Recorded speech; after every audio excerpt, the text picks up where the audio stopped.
Okay, I'm going to talk my way through this. We'll see how that works. So, one of the most important things about, well, any project, but definitely with the resin work, is getting the image, or getting it set up. Cooks call it mise en place, which basically means everything in place.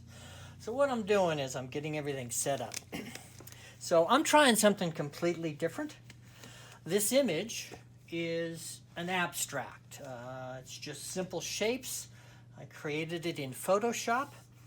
I have always applied this technique where I apply art resin to photographs. And one of the things I love when I do that is I get an image that has some texture.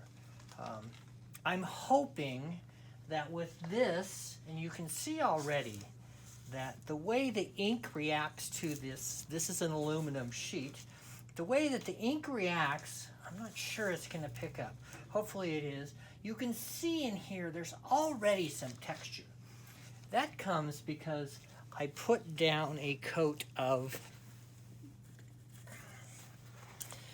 this is called Ink Aid, and what it does is it preps the metal to be receptive. An artist might call this something like a gesso, that it will make the metal receptive to the actual ink that I run through this big printer over here. I've done some other videos where it shows where I run the video through. So this is prepared. I need to do a couple of things. You can see right here, there's a little bit of goober. I need to get that off because this will show up into the resin. So I'm going to take this brush. I get them from the dollar store. They're one-time use, so if I buy brushes, I end up spending a lot on brushes. These are like $6 for $1. And I'm just going to very, very carefully, I don't want to scratch the ink, because at this stage the ink is very, very, very lightly attached to the metal. Over the years, I've tried industrial coatings of all sorts. I've powder coated them. I've used two-stage paint. I've used your standard every possible Krylon.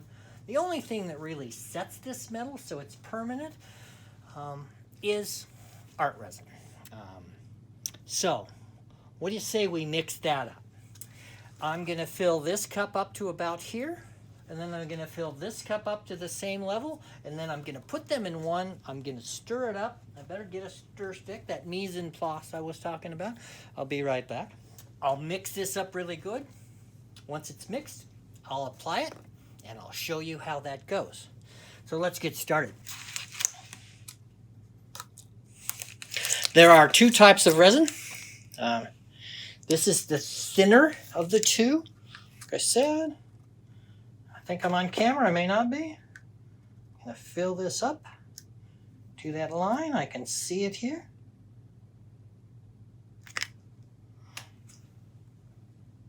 You have to be pretty exact. If you don't get this exactly right, the resin will not set up. This resin will be workable after roughly a day, and then it will be set a day or two after. It's a fairly quick setting resin. This is the thicker one.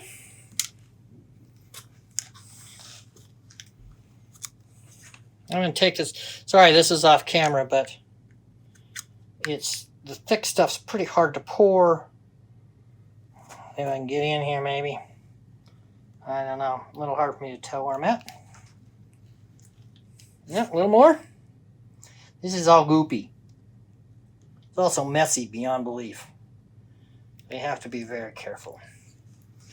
Make sure that I have those the same. Need a little bit more. Okay, there we go. So like I said, I'm going to mix these. And you need to be very thorough in mixing them. We'll do that now. Oh, we might have got all that. All right. So here's a trick for those of you who resin. Pour the thin into the thick, because the thick doesn't come out of the cup nearly as easy. These are also dollar store cups. Since everything is one use, I've tried to buy the fancy, I can't think of the name, the fancier cups. And it never seems to be that I can get more than one use. So this is a very critical stage. One thing, how do I decide how much resin? Basically, I use about an ounce, about a half an ounce for each square foot. And that is just based on experience. I don't want a very thick coat. In fact, I may have too much resin here. I want a very thin coat, because the thinner the coat, the better the reaction of the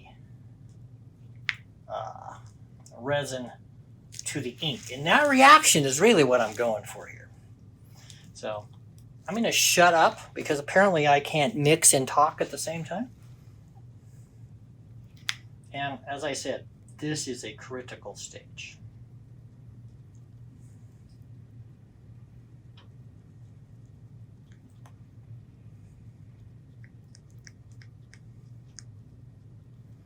So I'm getting pretty close.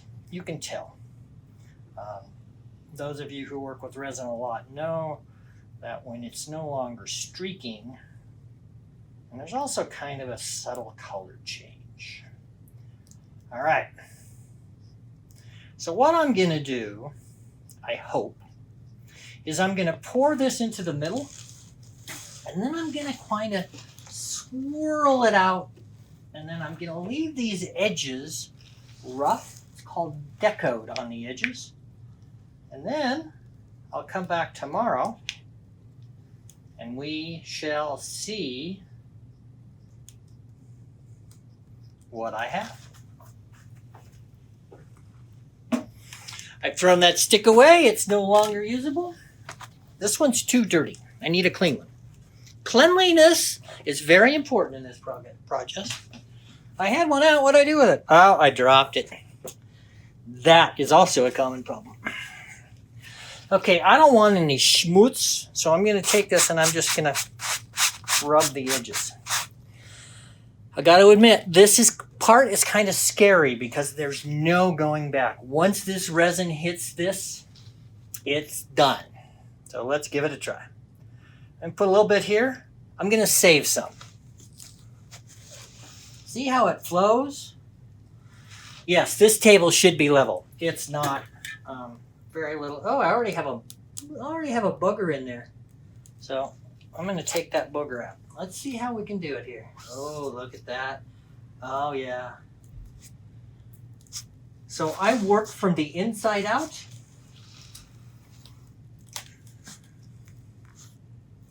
I do that because I want to know for sure that I will have enough resin. There's a name. Boy, I wonder where these boogers are coming from. Okay. Now I'm doing this in a circular pattern. If this had been a photograph, I would be following the basic lines of the photograph. Now I'm beginning to come to a point where there's not enough resin, and because of that, I can feel this, and there's a lot of feel to this. I basically have the inside circle covered. Now, let's go to the outside circle. And I'm just going to run a really thin bead here. And what I'm hoping is that I will be able to pull this out to the edges. So I will have a circular pattern here. and I will have more of an edge going out. I am not going to take the resin all the way to the edge because I want what the fancy art students would call a decoed edge. And that is just an edge that is not straight. Those of you who know me know that straight lines are often difficult for me. I do very little work in anything that would be considered exact. Now, I want this one pretty close because I want all of that purpley blue to stand out. Okay. Now is a very crucial point. I need to make sure that all of the image is coated. And since I didn't do this in a particularly, this is a fairly random thing, I need to make sure. Now this has gone over the edge and I want to bring that back. Okay, I think for the most part it's all coated. Yes, I probably should be wearing a mask. Normally I don't get this close to this resin. Quite frankly, I forgot. Again, very critical that I make sure that I have all of the image coated. Because any place where there isn't resin, all the ink will come up. I'll show you that in the next video. So tell me what you think. Do you want me to do more of these sort of videos where I show you my process? I'm seriously thinking of doing a whole series and maybe building up some Facebook content and some YouTube content. Oh man, I can tell you already that this is going to have some coolness going on.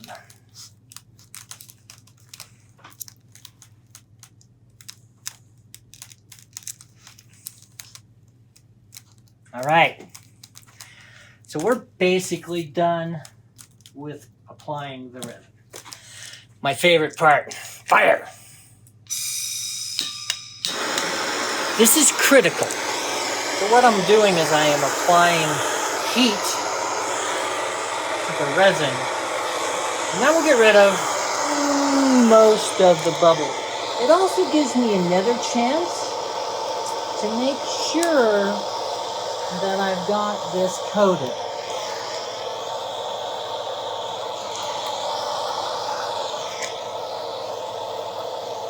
I'm using the reflection of the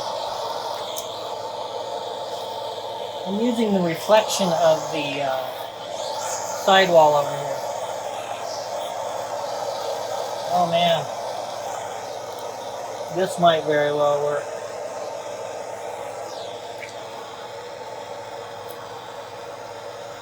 Boogers. Gotta get rid of all the boogers. Oh, that one's getting. Well, you know what? This one is going to be it's going to stay.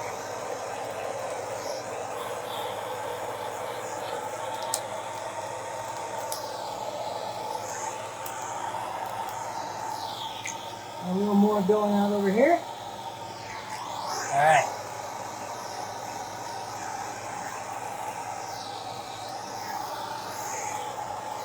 Go back thoroughly one more time.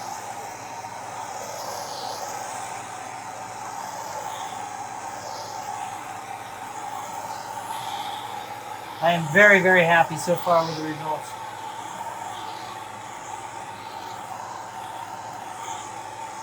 I really like this going on up here. I'm going to make sure that that is covered with resin. Alrighty then. We are very close to finished for this stage of this piece. What I'm going to do now is I'm going to take it, and where the resin is, I can see. I'm just going to turn it here. Ooh, I've got some really cool stuff going here. I have to make a choice. I know because of the way this is going that I will end up losing some ink. But I think that I'm going to let that stay. But over here it's a little weak. And I want to add, I want to make sure that all these colors, got the same thing going on here. And all I'm doing basically is just painting this resin on to make sure that I have the coating. Because as I said before, any place that I don't have resin, I will be able, or I will not be able to, I will have no choice. The ink, the color will go away, but the silver of the aluminum will come up. Now, you probably can't see it, but there's some, I don't know, sloughing on the edges here. That's fine because when I set it down, this resin is what they call self-leveling. So it will all settle down. All right, I think that probably does it. So, do I want a quick review? I do. So what I've done here is I have taken this prepped piece of aluminum, which is 2x2, by the way. I have created a with this goop here, a piece which is receptive to the ink. I have run it through my printer, and now the next step, the step that I am close to finished, is to apply the resin. I have done that. This needs to set for about 15 minutes and kind of bubble and percolate. I will come back over with fire. I probably won't show you that because it's kind of boring. And tomorrow, or version 2 of this video, I will show you what happens when I take Windex and squirt it all over here. It's actually awesome, not Windex. Squirt it all over here, and then I will take this same brush, both this side and that side, and I will take up all of the ink, which is underneath the resin. And in theory, what I will have is most of this color, some textures, and some really, really cool effects. All right. Oh, the guys that do this for a living say, thanks for watching. If you would like, subscribe, push a button. I don't have any idea. I'm new at this, but I appreciate this. So, gloves are off. I have to take the gloves off to turn the camera off. Thank you very much.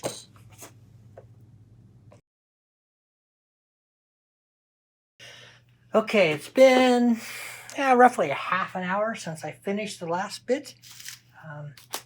I'm going to go ahead and hit it with another bit of fire.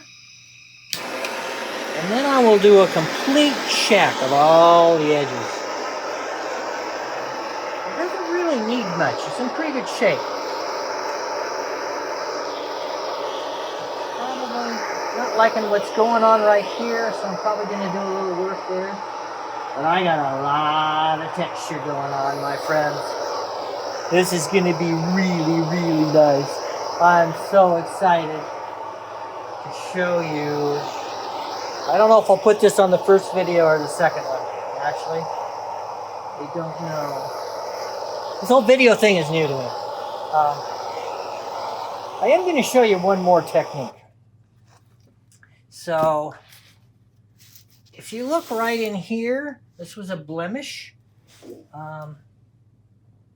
Ooh, you can't really tell. It's awfully hard, but right in here, I don't like this. Can you see some of that texture? I have no idea. I've got some great bubbles going on. Let me see if I can go back here and look. Oh yeah. So see the texture in there? See that line right in there? Especially right up here, up by where the the corners where the red and the purple and the yellow come together, all that luscious texture is going to be, some of it's going to come, and then back down over here, see at the end of where the light is, right there at that edge between the orange with the little purpley blue stripe. So when I hit that with the Windex, some of that is going to come off. Oh, and then look it up here. Look at that. Honestly, it might be too much. It might actually, there might be too much gone, but I'm going to take the chances. So I've now hit this with fire. I've gotten all the bubbles. Those little pits, those are just part of the process, and we're going to see how that goes. Oh, wow, there's a great example. Now, I'm going to get variations of color and silver all the way through there. Now, you see I got a big spot right there. Ooh, I'm going to have to take a look at that. See where that transition between the orange and the purple and the yellow is? I might actually add a little resin to there. I'm going to look at it really closely. I don't mind a little texture, but I think a great big silver spot may be too much. Gotta tell you, I'm kind of excited. We shall see how this turns out. Okay, where's that spot? Where's that spot I was just looking at? Oh, here it is up here. Wow. You know, I am going to add a little resin to that. Just a hint. I'll be very careful because I don't want to overdo it.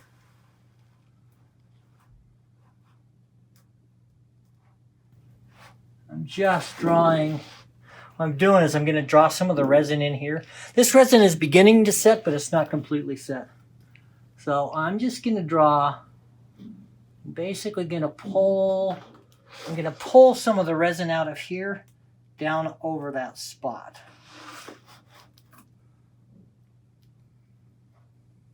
Oh, I have another big spot over here.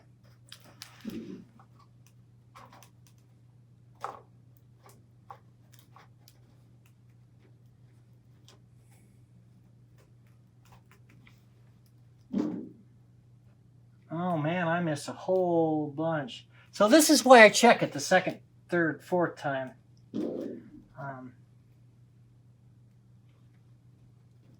Hopefully you can see some of that.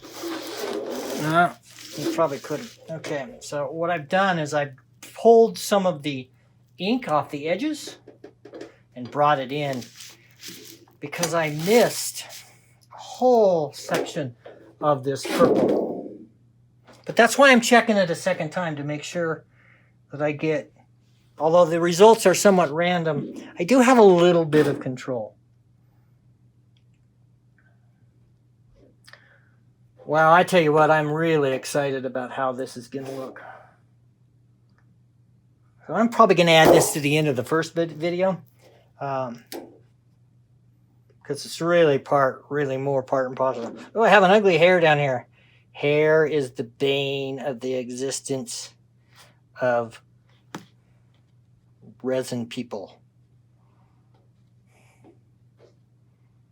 That's a hair from a wonderful Dasher dog.